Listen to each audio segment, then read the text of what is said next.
တရားကြောင့်များပြောမယ်ဂျူးဂျူး channel ကနေကြိုဆိုပါတယ်ခင်ဗျာဒီဘာလုံးမှာတရားရည်တကယ်ရှိလားမရှိဘူးလားဆိုတာပရိသတ်များကိုယ်တိုင်ဗီဒီယိုအစားဆုံးကိုကြည့်ပြီးဝေဖန်သုံးသပ်နိုင်ပါတယ်ခင်ဗျာ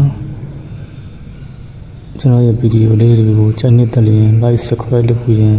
မေတ္တာရက်ခံပါတယ်ခင်ဗျာ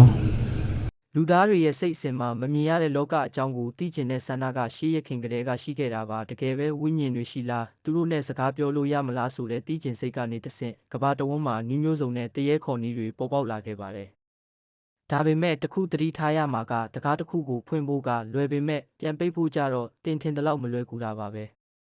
အာရှမှာဆိုရင်ခဲတံခေါ်နှီးဒါမှမဟုတ်နက်ကတော့ကစားနည်းတွေကအရန်ခေတ်စားပြီးအနောက်နိုင်ငံတွေမှာတော့ဝိညာဉ်ခေါ်ပြင်ပြလို့ခေါ်တဲ့ Ouija board ကနာမည်ကြီးပါတယ်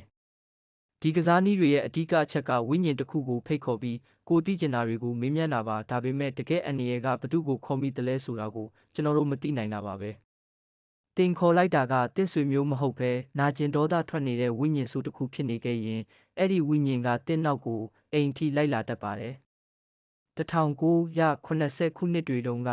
အမေရိကန်မှာမိန်းကလေးတစုဟာဝိညာဉ်ခေါ်ပြင်ပြကစားရင်းဝိညာဉ်တစ်ခုကိုခေါ်မိခဲ့ရကနေအိမ်ထဲမှာပရိဘောဂတွေအလိုလိုရွှေ့လျားတာအကြောင်းမဲ့မိလောင်တာမျိုးတွေကြုံခဲ့ရပြီးနောက်ဆုံးမှာအိမ်ကနေစွန့်ခွာခဲ့ရတဲ့ဖြစ်ရမျိုးတွေရှိခဲ့ဘူးပါတယ်နောက်ထပ်နာမည်ကြီးတာတစ်ခုကတော့မှန်ရှိမှာနာမည်ခေါ်ပြီးဝိညာဉ်နှိုးတဲ့နေပါ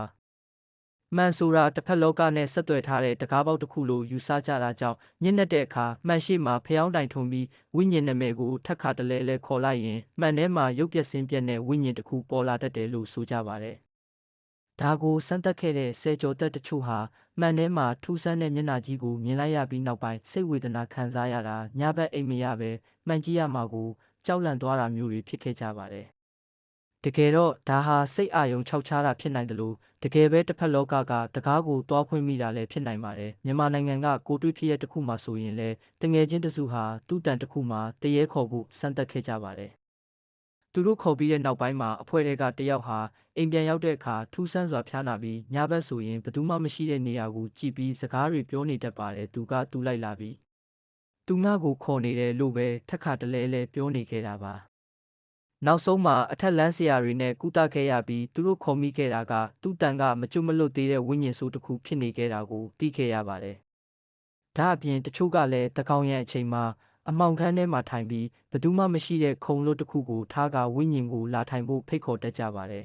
။အဲ့ဒီလိုလုပ်တဲ့အခါအခန်းထဲမှာလေးတစ်ချက်ရုတ်တရက်ဝေးတိုက်သွားတာခုံလွတ်ကနေအတန်တွေကြားရတာမျိုးတွေဖြစ်တတ်ပါတယ်။ဒီလိုမျိုးဝိညာဉ်တွေကိုစော့ကစားသလိုခေါ်ယူခြင်းဟာကိုယ့်ရဲ့စွမ်းအင်တွေကိုအားနည်းစေပြီးမကောင်းတဲ့အငွေသက်တွေကိုဖိတ်ခေါ်သလိုဖြစ်စေပါတယ်။တချို့ဆိုရင်ဝိညာဉ်ပူကတ်ခံရတာမျိုးဒါမှမဟုတ်အိမ်ထဲမှာထူးဆန်းတဲ့အတန်တွေအနံ့ဆိုးတွေနေ့စဉ်နဲ့အမျှခံစားရတဲ့အထိဒုက္ခရောက်ခဲ့ကြပါတယ်။ဒါကြောင့်တရေခေါ်နည်းတွေဆိုတာကစားစရာမဟုတ်ပါဘူး။မမြင်ရတဲ့လောကမှာကျွန်တော်တို့မသိနိုင်တဲ့စီးမြင်တွေအများကြီးရှိပါတယ်။သူတို့လောကနဲ့ကိုယ်လောကကိုအေးအေးဆေးဆေးချထားပြီးနေတာကသာအကောင်းဆုံးပါပဲ။သိကျင်စိတ်ကနေတဆင့်အန္တရာယ်ရှိတဲ့နယ်မြေတွေကိုချီမကျော်မိဖို့အထူးသတိပြုသင့်ပါတယ်။တင်ရောဒီလိုမျိုးတရေခေါ်တာမျိုးဒါမှမဟုတ်ထူးဆန်းတဲ့ကစားနည်းတွေစမ်းဘူးလား။အဲ့ဒီတုန်းကဘာတွေဖြစ်ခဲ့လဲဆိုတာ comment မှာပြောပြပေးခဲ့ပါဦး။အခုလိုထိတ်လန့်စရာဇာတ်လမ်းတွေကြည့်ဖို့ subscribe လုပ်ထားဖို့မမေ့နဲ့အောင်နော်။